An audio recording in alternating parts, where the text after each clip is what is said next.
Hello everyone, this is Dr. Ranjan Gadai. Today we'll discuss on the topic that is literature survey.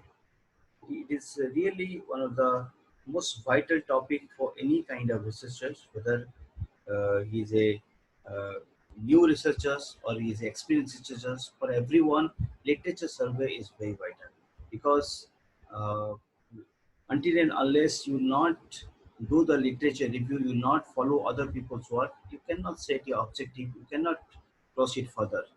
That's why literature survey is very vital.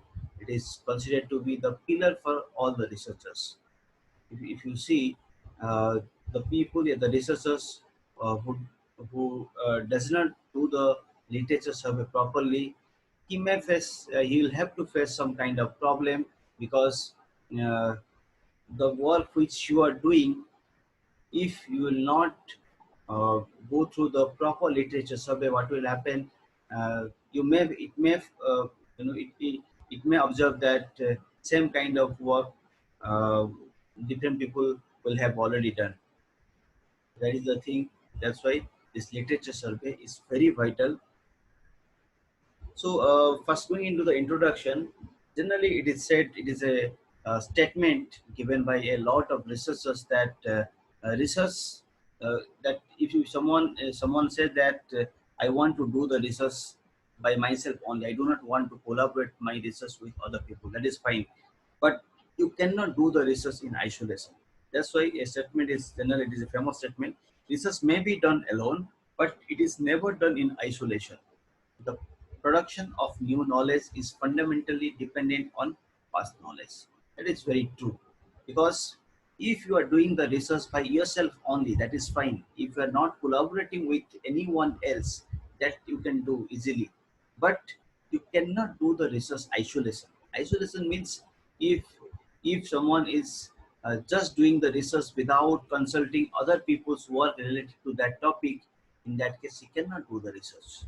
That's why generally it said that this production of new knowledge, it is fundamentally dependent on the past knowledge. What are the new knowledge you want to develop that completely depend upon the past knowledge? Means what are the what are the different work has been done by other researchers in that particular topic, that is also very vital. And if you see the literature, the definition of literature, it is a kind of collection of all the scholarly writing on a particular topic. That means if you set your topic, if you fix your topic, then you can do the literature survey on that particular topic. So literature will be a kind of collection of a different kind of scholarly writing, collection of a number of scholarly writing on a particular topic. There is another, a famous statement given by Wilson that I not only use all the brains that I have, but all that I can borrow. That generally why, why this statement is famous, because if someone is thinking that o- only if I'll only use my brain and I'll only do my work without consulting other work, in that case you will have to face some kind of problem. The main reason for that is right now if you see within a year a lot of development happens in a particular topic. If you will not up to date your knowledge related to that particular topic, just for I'm giving one example. Suppose you are doing research, you were doing research in 2018 or 2019. Now you stopped your research work for next 1 year, 2 year. Then suddenly you started that same kind of work, your same kind of work based on the literature survey which you had done in 2018 or 19. In that case, you will have to face a lot of problem, because within that 1 year or 2 year gap, a lot of work will have already progressed. So you have to be very much careful what are the progress has been done on that particular topic. Then on the basis of that only you can modify a topic, you can change your objective. These are the things which is very vital for any kind of researchers. Now then, what is the literature survey? Literature survey, it is a kind of systematic method for identifying, evaluating and interpreting the work produced by researchers, different researchers, scholars, and practitioners. This literature survey, it is basically considered to be, a systematic method by which you can evaluate or interpret the work of other people who has already done the work related to that particular topic. And in the systematic way, you will have to do the analysis. Randomly, if you do the literature survey, in that case also, it will not be fruitful for you. That's why this literature survey, it is vital, and it is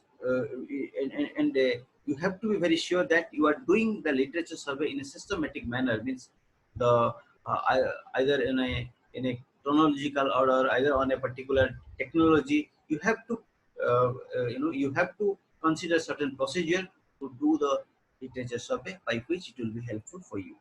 And if you see this literature survey, it is undertaking to decide how to move forward with research idea, what has been done, and that interesting avenues of future work this opens up to be investigated. Now, from this literature survey, first you have to find out that what are the work has been done by other researchers in that particular topic. Then uh, you got the observation related to their finding. Now from their work, you'll have to find in the research gap. Then only you can develop your objective and your uh, particular work which you want to do.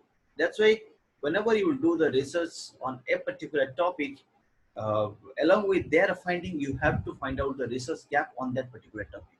Because in the world, no one is perfect. Won't find any single paper where everything will be done. Definitely, there will be certain gap on that particular article. That gap you have to find out from that particular literature survey. Now, what is the need of literature survey? Why literature survey? First thing is that you know what approaches have other use. Uh, that is a really very important thing, because what are the work has been done by other people that you should know, and that you can able to know only if you do the literature survey. If you won't read the research article published by other people, in that case you not get the up-to-date knowledge on that particular topic. That's why what approach have others used, that you have to know, and on the basis of that you have to find out the research gap, and you have to carry out the research work. The next one is, what are the research gap? Once you'll go for the literature survey, you'll get their finding. At the same time, from that research article, you will have to you have to find the research gap. Means that particular author in that particular paper, what are the things he has done. Then at the same time, you have to make a column by which you'll have to write that what are the things that author has not done on that particular research. That is also very vital while carry out your literature survey. That is basically called as a research gap. Then what differences you are making? Means the published article, and the gap.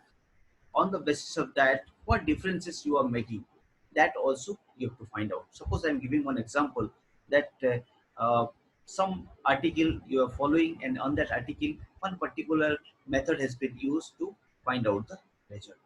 Now from that same article, you can observe that these are the other method by which we can get same kind of result, that kind of result, and that difference you have to find out. The novelty of your work, through the literature survey only, you can develop your novelty.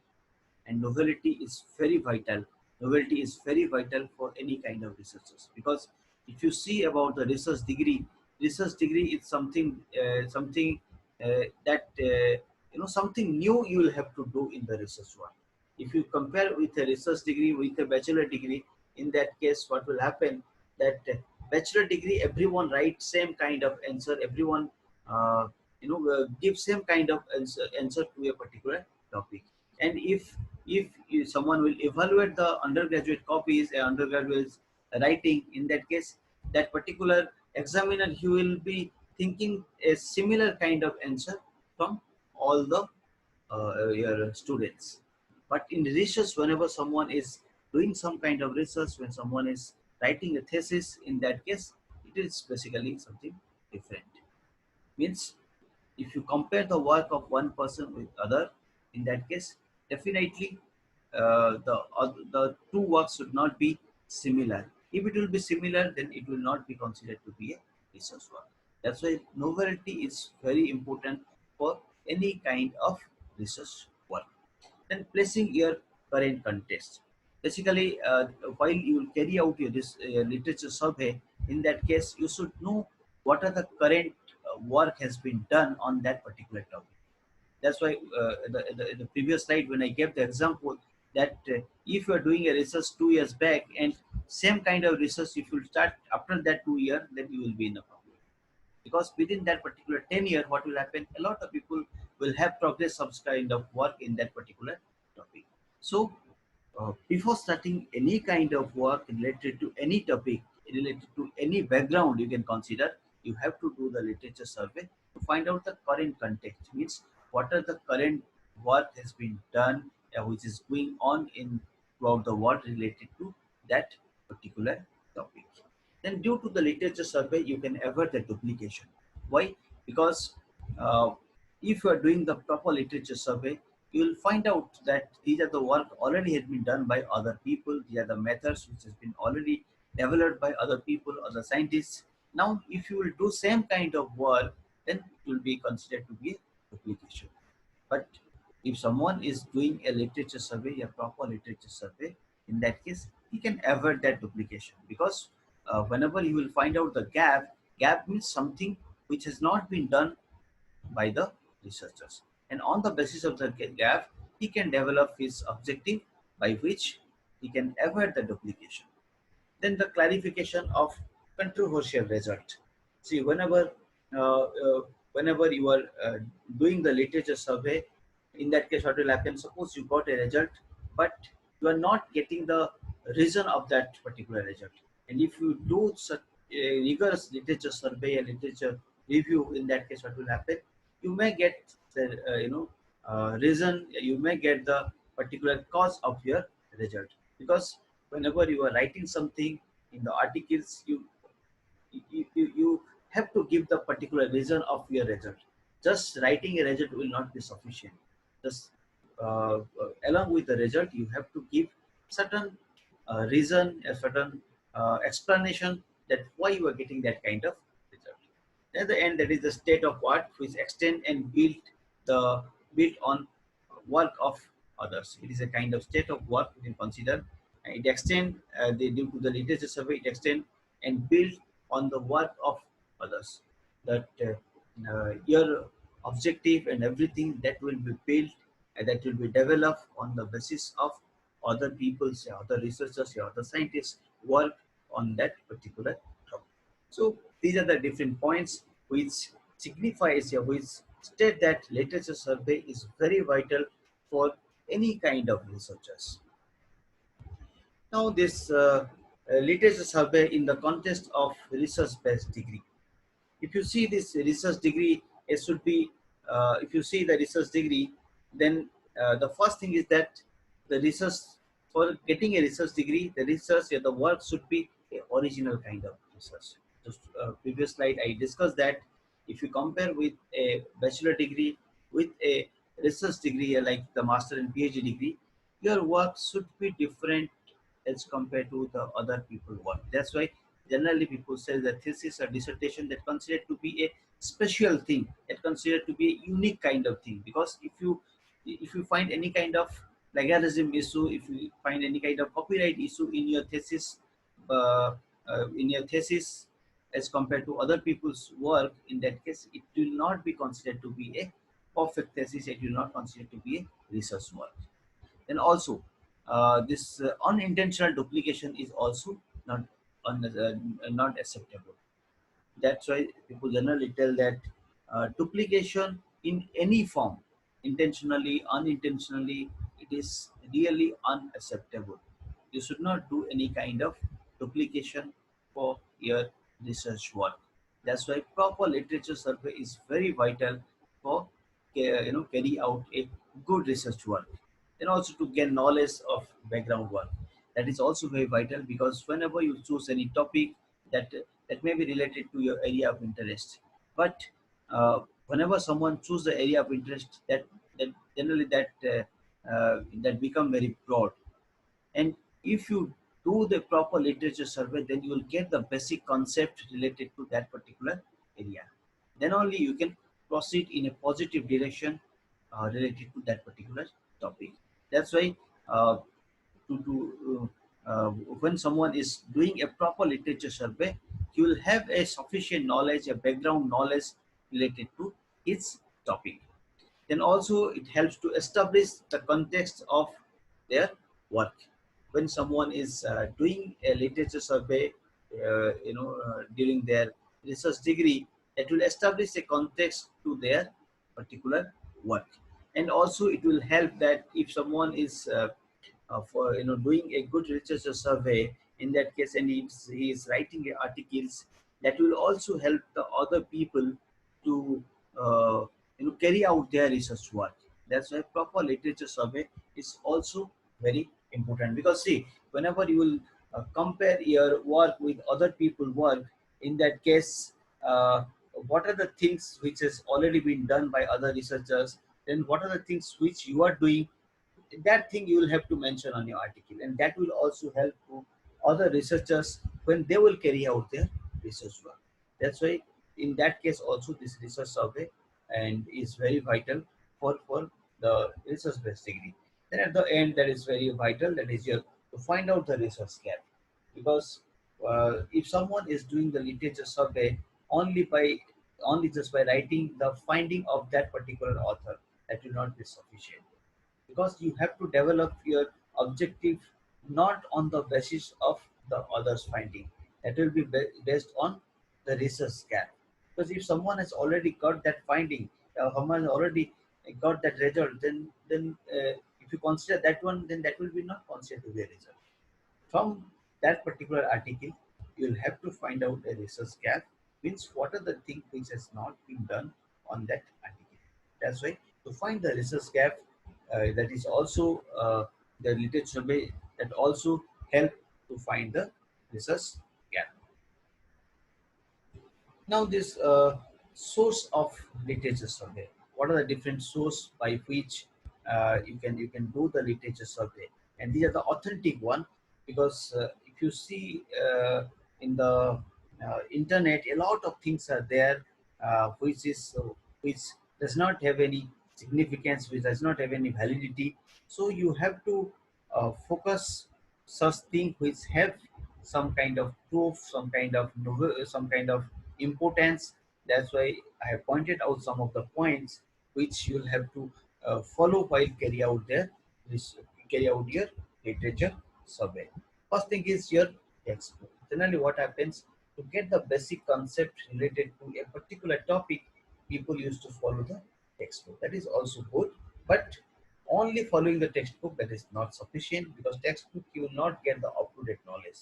Just to clear your basic knowledge, textbooks are required, but at the same time you have to follow other things as along with the textbook. The next is articles. That is really very vital, because articles are the things which will help you to carry out your research work.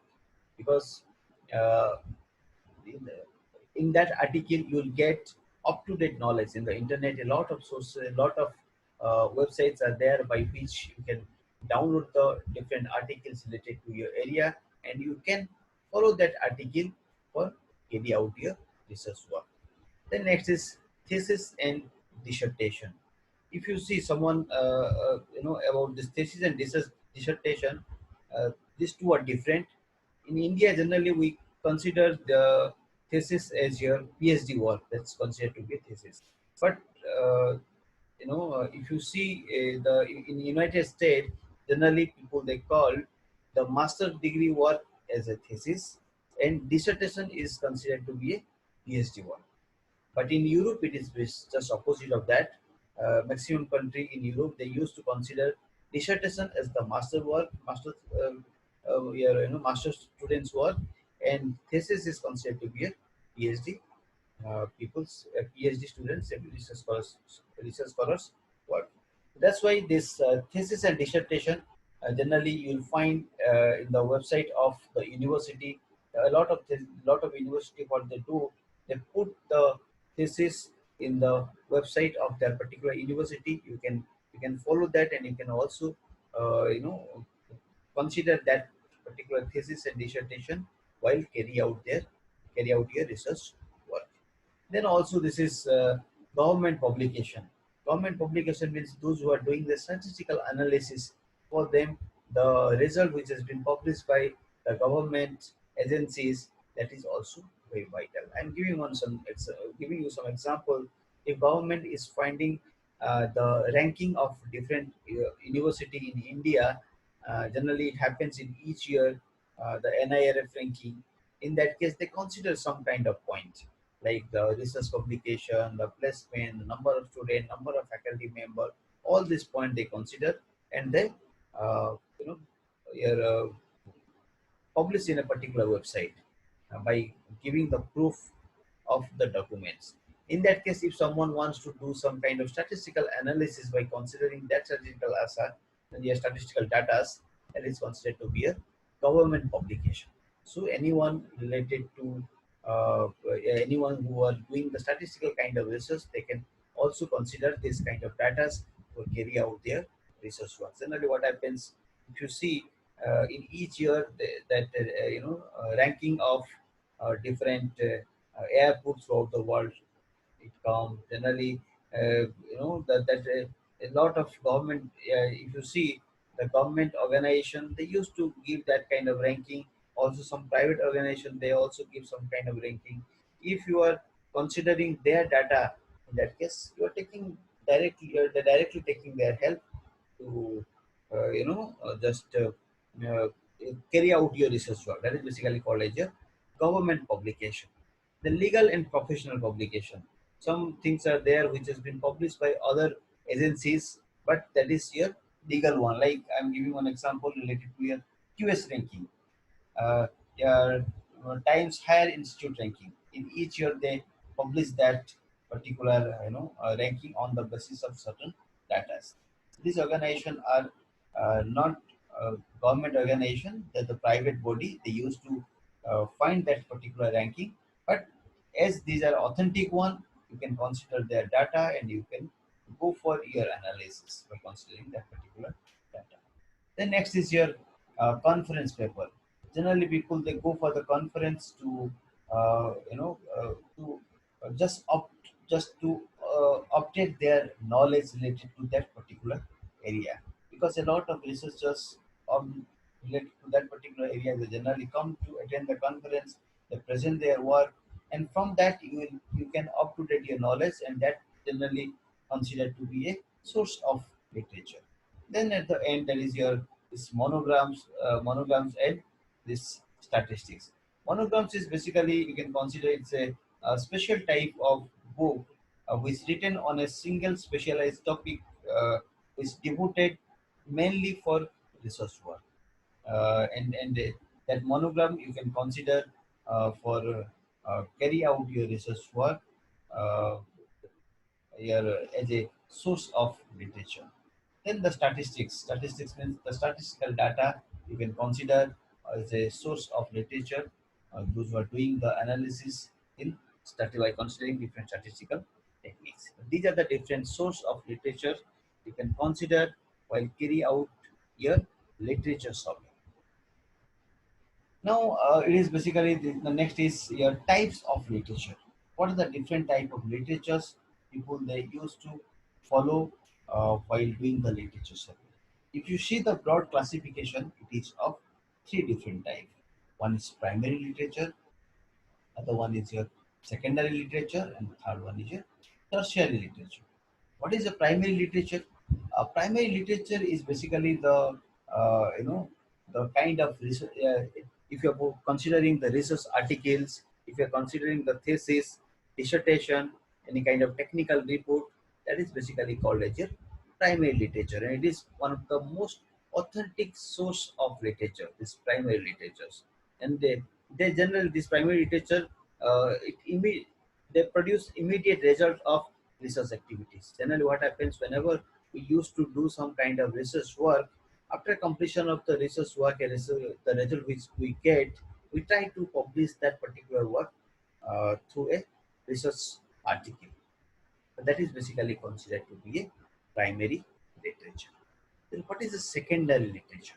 Secondary literature, basically, if you see, if someone is, following a books, someone is following a review article, that is considered to be a secondary literature. And the secondary literature that summarizes and synthesizes the primary literatures, and usually the broader and less current than the primary literature. Generally, if you see these books and this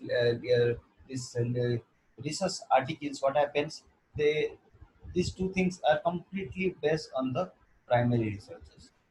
If someone is for writing a review article, then generally he follows the primary literatures, and they try to write the secondary literature on the basis of that. And this is the secondary literature is also very vital, because those who are doing a those who are following a review article, what happens in that case?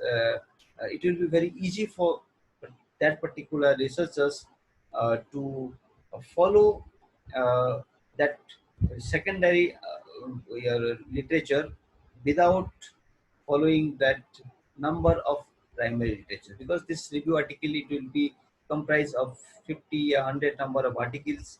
Instead of going into that 100 number of primary literature directly, you can go to that secondary literature and you can carry out your literature survey. And what is the tertiary literature? If you see the tertiary literature, it summarizes or condenses the version of material, usually with references to primary or secondary sources.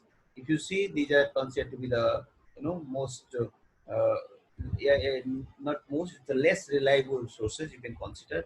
Like, you can consider the textbook, you can consider the dictionaries, encyclopedias, Wikipedias, handbooks, all these things which you get from the internet, where I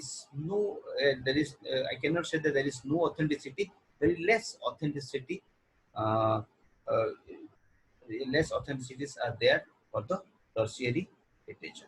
So if you compare between these three, it is preferable to choose this first two, like primary literature and secondary literature, and try to avoid this tertiary literatures while carry out your research work. Now, these are the some terminology which is also very vital, because the details discussion will do in some another session. But whenever you will search the literature, yeah, whenever you will do the literature survey, these are the basic term you will have to you will have to uh, check. You will have to come into the contact of this kind of terminology. First one is your ISBN number. It is basically the International Standard Book number. If you see, excuse me, if you see any kind of book, any kind of textbook, any kind of book which has been published by a particular publisher, definitely there will be a ISBN number, which is a unique number which define that particular book. Then on the basis of that, you can write the references of that particular book by writing the ISBN number. That is very vital for any kind of your hard copy of the book, and all the book that comprise of this ISBN number. Then next is your uh, ISSN number. This is basically the international standard serial number, and it is generally uh, given to the research articles which which publish which do not have any hard this hard copy. You can consider the article, yeah, the research article, the review article, whatever things you find in the internet. Every jour- every journal that will have one ISSN number. It's a unique number you'll find. On the basis of that, you can search. You'll find that particular journal without typing that journal's name. If you are searching this ISN number, you will also get that. Then the third one is considered to be the DOI. It is very vital and it is very popular one, digital object identifier. And generally, what happens for getting the this uh, available online availability of the article, that is a unique number which generally given to the online publication. Generally, what happens, if you see any kind of journal before coming that particular volume and all, first they publish the particular article on the basis of the DOI, it's a unique number. Then in the second stage, they give the volume number, the issue number, the page number. But the first thing which the particular journal they publish by considering the DOI number. Likewise, some other things are there. Actually, these things we'll also discuss in the your other session, where a complete analysis related to the H index, citation index, impact factor, everything we'll discuss in details. But in this particular slide, just I'm briefing all these things. Like this universal decimal classification UDC, at least it is generally used for the book. At the same time, this RIS, this is basically the Research Information Service RIS format. This is for the bibliographic information. Then this BibTeX format, that is for the bibliographic, is also for the bibliographic information. Then this journal impact factor, H index, and citation index. These are the things which signify the journal, particular journal impact factor. This H index, if you see the H index of a researcher, of a scientist, from his H index, you can find out how active researchers he is. Citation index also similar to that kind of thing. This thing we'll discuss in a uh, you know in a detailed manner in another session. Okay, okay. We'll continue this literature survey in the second session of that. For the first session, it is up to this.